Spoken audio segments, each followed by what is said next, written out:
So here we go with podcast number 2, Relentless Momentum. So I'm going to work on having a much better opening for you guys. These ones are kind of test ones. I'm still trying to work out all the technical side of things, but we're getting there and we're getting some content down, and that's what matters. So today I thought I'd talk to you all about people who want to work for themselves, want to be an entrepreneur, a game changer, a leader, a boss. And that's all great because everybody wants the benefits, everybody wants the cool stuff, but are you willing to give what it takes? Are you willing to sacrifice in order to have some level of success at what you do? Because it ain't easy, and people think, it's going to be okay. I'll just, see the glamorous side of things and not see the reality.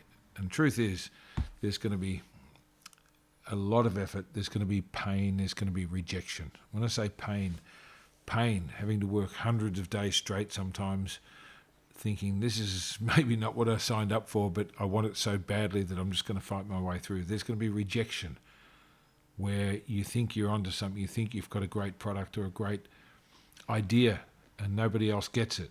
And when you need backing or you need someone to get behind you, you just get rejection time after time. And that's part of it. People are going to laugh at you and talk behind your back, no matter what you think, no matter what you say, because it's not their trip. When you decide to do something, to try and be kind of great at it and to take on the world, nobody else is going to understand your trip. And as much as you want approval and you're going to try and seek approval, it's not real. So what you have to do in that instance is just understand this is about you and your resilience and your ability not to quit and not to give up, no matter what outside influences are trying to tell you that it can't work. And this is probably one of the hardest things for people to get their head around because, they think maybe it's going to be a little bit easier than what it is. People will remind you of the possibility of failure every single chance they get, even when they don't mean it, because they're either concerned for your welfare, worried about your sanity or your madness level, and they're going to try and say, hey, this can't work out, or have you really thought about this, and what if? It's like a brigade or the what if army. Oh, what if you fail? What if you can't afford to pay your rent? What if you walk away from a perfectly good job to follow this dream? You're a dreamer, And that's okay because 75% of people hate what they do. They get up in the morning and absolutely hate it. The next 20% of people kind of like it, don't love it, but it's okay. 5% of people love what they do and bound out of bed every morning thinking, woohoo! And, it's pretty good to be in that group. And then if you get good at it, you're probably in the 1%. So this is what we should be aiming at if you want to be that boss or that entrepreneur or that self-employed person that's a boss. But you can't just take the good bits. It's like working out. I think Ronnie Coleman said it best when he said that everybody wants to be a bodybuilder, but nobody wants to lift no heavy-ass weights. And that's pretty much it. Everybody wants abs, but they want to eat the junk food and drink and not spend the time in the kitchen it takes to have the six-pack or the separation or the muscles and the definition that they want, because it's just too hard. And people just want, they want the end result. They don't want to do the hard work. So what I've learned is there is a secret to success, and that secret is just work. There's no shortcuts. The shortcut is work. Don't sit around thinking, everything's going to fall in place, I'll be okay. No. Just keep working. And you've got to work on the days where you're not motivated, because if you just wait for motivation, it's like the weather or the wind. It comes and goes as it please. And there's no one that's successful in the world that I've seen or heard of or met that only works when they're motivated. Everybody feels like quitting. Everybody feels like giving up. Every successful person in the world thinks this is just so hard, maybe. And then they go, you know what? I'm just going to show up anyway. I'm just going to do my best. And, even successful people sometimes don't want to leave the house. But guess what? They do, because they don't have a choice. And when you risk something that matters and take away the choice, it's actually a good thing, because then you just got to do it. You are the reality. There can't be a plan B. You'll have...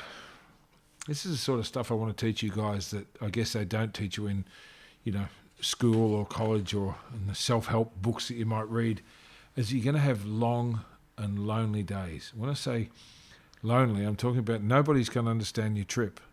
Nobody. And as much as you want them to, and you want acceptance and you want reassurance, some days it just ain't there. And it's got to come from within. You've got to understand that these kind of days, they are lonely. It's lonely at the top, but it's lonely on the way to the top. It's lonely when you make a choice to do things on your terms and to stand out in your particular chosen field because you're willing to work. You're going to have countless sleepless nights. When I say sleepless nights, it can be good and bad. You can go to bed, thinking I've done everything I possibly could today. I've worked my ass off. I've done everything. I ticked all my boxes. I need to rest. And then an hour later, 2 hours later, you wake up and you have one single thought where you stress about a bill you can't pay, or you worry about a meeting that's coming up, or you start questioning stuff, and then you start overthinking. Then your mind starts spinning. Then you lie there for hours. And an hour before you need to wake up, you fall asleep. Then you wake up tired. This is a common thread with successful people. And guess what? You still got to show up. You've still got to get up and go to work and have a spring in your step and not tell everybody how tired you are and miserable and complain, because it doesn't get you anywhere. It just makes people not want to be around you. So what you have to do is understand and embrace the fact that there's going to be long, lonely days and countless sleepless nights. This is part of the game. This is the stuff they don't get you ready for. So I want to share this with you guys and say, hey, if you're going through this, it's actually normal. When you're taking on the world, it's normal when you're trying to build a brand, that you're running on empty all the time. No money in the bank, no money in your pocket, and you can't get any sleep, and you might have to work 100 days straight. Okay, that's what it takes. That's what's going to separate you from the rest of the crowd who would quit when the going gets tough. There's going to be days where you will actually question your own sanity, your own very existence, and that can be brutal, man. It can be really tough, but you have a choice. And if you've chosen not to want to work 9 to 5 and not want to sit, in a little box with a fluorescent light like everyone else and clock on and clock off and take shit from a boss that you don't like or respect, then the choice is to go work for yourself. And that's fine, but it's not easy. Getting a paycheck sometimes easier than being self-employed. Everyone thinks, it's so glamorous, particularly in my industry, in the gym industry. It'd be great to be a gym and it must be so cool. What they don't see is the setup times and, the clean-up times. Sometimes you've got to get on the end of a mop or cover a shift or stay all night or, never see your family or the people you're close with, because the reality is you've got to keep those doors open no matter what. And this is what I mean about questioning your own existence. And if you're going through that, it's okay. A lot of successful people are going through that, have gone through that, and will go through it again.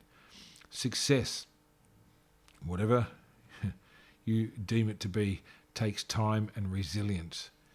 When I say resilience, I mean it's being able to take the punches and to take the hard days, to be patient, accept that it does take time. There's no easy way, man. There's no, get-rich-quick schemes. There's no, you're going to get lucky. Every person you say, he got lucky. Yeah, he's an overnight success story that was 20 or 30 years in the making. This is a reality. There's no shortcuts, just hard work, regularity, and self-belief. This is the most important thing I can impart onto you guys, to embrace the process, to embrace the pain and the very fear and reality of rejection and loneliness and all the tough stuff that goes with it. There's going to be times you get knocked down. You just don't see it coming, and you think you're just getting on top of things, you're just getting ahead, you're just starting to make ends meet, and then you get your legs swept out from under you. And guess what? You've got to get up again. But not just get up. You can't get up and then just tell everybody your problems. You wouldn't believe what happened to me. Poor me. Look at me. Pity me. Give me a little pat on the back, mate. No. That's childish.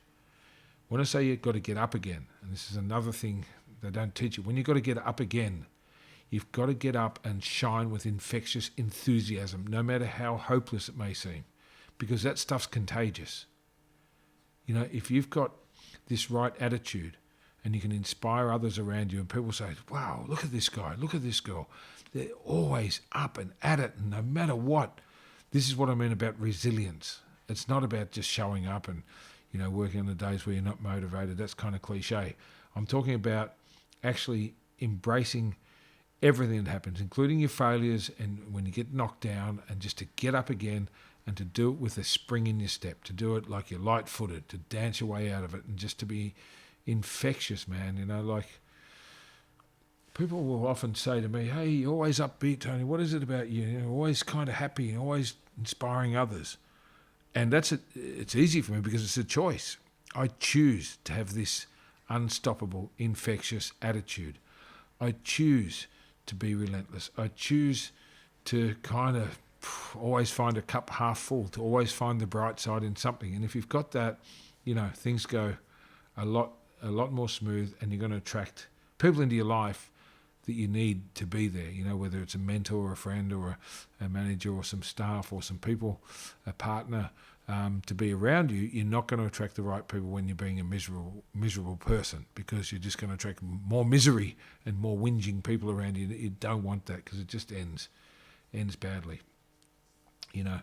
When I say that you need to outwork and outlast everyone, you do. You've got to outwork and outlast everyone, but more importantly, you've got to outwork and outlast yourself. What that means is you've got to set your own bar really, really high. You've got to surprise yourself with how hard you can work. You've got to be able to outlast not just your opposition and other businesses, but even your own expectations. When I started out in the gym industry, there's so many more gyms around that were better skilled, more educated, and certainly had more finance behind them. But when the going got tough, they couldn't handle it. They just couldn't handle the difficult days, or the fact they might need to sleep on a couch or sell a worldly possession, to pay their power bill or whatever else, which I talked about in the last episode. People are just not up for that. So it makes it easy actually to outlast people that have got a sense of entitlement, and people that have got like an attitude of just taking the good and not the bad, not embracing the difficult days. If you can do that better than anyone else, you'll outlast everyone. And believe me, when I started out, there was all these gyms around. I think about, this suburb or this part of Melbourne or all of Melbourne. And guess what? None of them exist now. They're all gone. There's some new ones on the block, but I'm going to outlast 3 generations of gyms if I have to, because I know that I can. I know that I've got that kind of inner resilience. You find a way. You've got to enjoy the process. In fact, let me say that again. You've got to enjoy and even be obsessed with the process, the good days and the bad days, because without the process, you can't get anywhere. So once you accept that there's going to be hard days and there's going to be brutal days, it's going to be days where you feel like you've gone backwards, that's okay. Embrace it. Accept it. Because once you can do that, you can learn that pain and fear can be your friend when you embrace them. A wise person once said to me, "The only lessons you remember in life involve pain." I'll say it again. The only lessons you really learn in life involve pain. So when something really hurts and really bites and really derails you, you're not going to do it again, right? So this kind of thing is actually a gift. And when you learn to embrace and accept that, everything starts to work itself out. I often say that your attitude will determine your outcome. I'll say it again. Your attitude will determine your outcome. Not someone else's approval, not someone else's expectations, but your attitude. And if you've got, if you can be grateful, if you've got your gratitude can become your attitude will determine your outcome every single time. So, like I said earlier, if you have a spring in your step and you find and see the good in everything, no matter how bad it seems, you will find that will become your attitude, and people will come into your life that need to be there because they're going to say, "Well, this guy's really lit," and they'll start talking about you in a better sense. And you're not doing it for approval or to make them pleased with what you're doing. You're doing it to help others and to inspire and to be the best that you can be.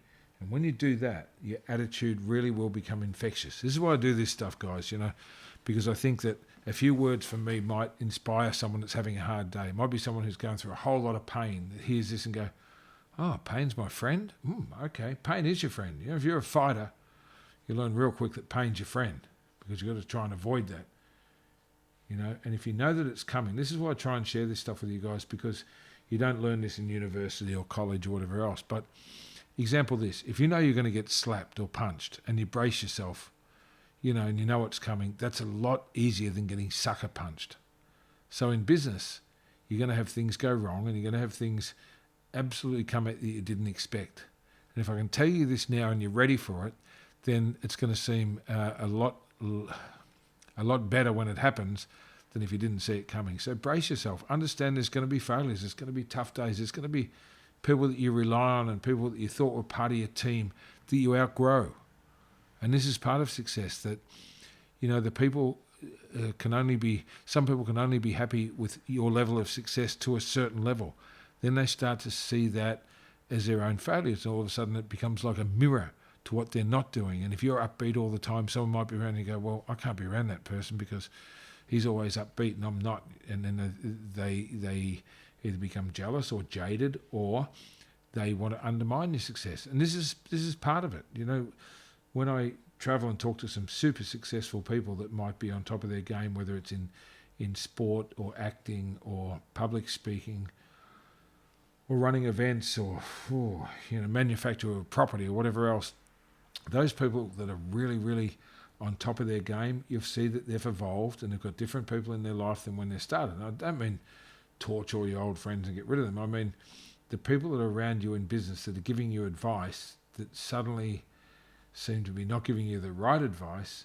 It's because you're reflecting what they can't do. And they want to be more like you, or they just want you to fail so they can justify their own mediocrity and their own kind of shitty existence and their own misery and the fact that they complain about whatever's happening around them. So don't be that person. Be the person that leads by example, that's resilient no matter what. This is about resilience. Resilience is that, as I said earlier, you've got to do the work even on the hard days. You can't just wait to be motivated, because if you just do stuff on the days you're motivated, you're just going to be like everyone else. And if you're listening to this, you don't want to be like everyone else, right? Now, if you've heard all this and you say, you know what, I think I'd be happier just having a regular job and getting a paycheck and being a part of an organisation where I can give my most. If you're happy and you can find that, that's really cool. And go for it. Just don't feel like you have to be this self-employed person. You don't. It's not for everyone. That's what I'm trying to say. Hey, if this is what you want, make sure it is what you want. People say to me all the time, how do you know when you've found your chosen passion or the right path or the thing that's meant for you? So I'll tell you one more time. When something wakes you up in the morning, you can't stop thinking about it. When something keeps you awake at night because you're obsessed with the thought of this, the desire and the thought to go after this thing, when you can't think about anything else, this is when you've found your calling. This is where it's at, right? If something wakes you up in the morning, keeps you awake at night, you can't stop thinking about it, you've probably found your groove. Then you've got to figure out, how do I make a living out of this? How do I make this work? How do I manifest this into a bigger, more realistic thing? That might take years to even get started. That's okay. That's where you do your homework and you study and you visit those industries that you want to be in. You learn and learn and learn and learn, and you watch successful people because they leave clues. You don't look at someone who failed and say, oh, I want to pick your brain. No, you just want to watch. Have your eyes open, your ears open. Listen and learn and watch and learn to read the temperature in a room and learn the art of networking and learn how to, offer yourself to those people that might be able to give you an opportunity to say, I don't want to put my hand out. I'm not after a reward here. I just want to learn. And put your hand up. How can I help? And you may become an invaluable asset. And at the same time, learn and give yourself a great head start in whatever it is you want to achieve. So I hope that all made sense. But what I'm trying to do for you guys is to say, hey, it's okay to want to work for yourself. It's okay to want to be great. But make sure that is what you want. Because it's going to be thankless, it's going to be painful, it's going to be sometimes lonely, it's not always going to be glamorous, and there's going to be days where you just think, shit, what have I done? Now, on that day, if you're ready to walk out, it was never for you. But if you go, you know what, I'm going to stick it out, I'm going to get through another day, it'll get better. Sometimes, as I said before, you've got to go 2 steps backwards to go 1 step forward. Sometimes 3 steps backwards to go 1 step forward. That's okay. Embrace it, accept it, learn that the greatest lessons in life really do involve pain. Let pain be your friend. All right? And always try to encourage others, because this is what I'm doing for you, and I want you guys to share this with someone else that's trying their best to find their way and to get ahead. This is public information for you guys. I don't want any money from you all. I just want to give this out and try and to be that unreasonable, infectious voice in your head that says, don't quit. You got it? That's it for this podcast. There's plenty more to come. I hope you're enjoying it. Hit me with some feedback and just keep being your best. I'm out.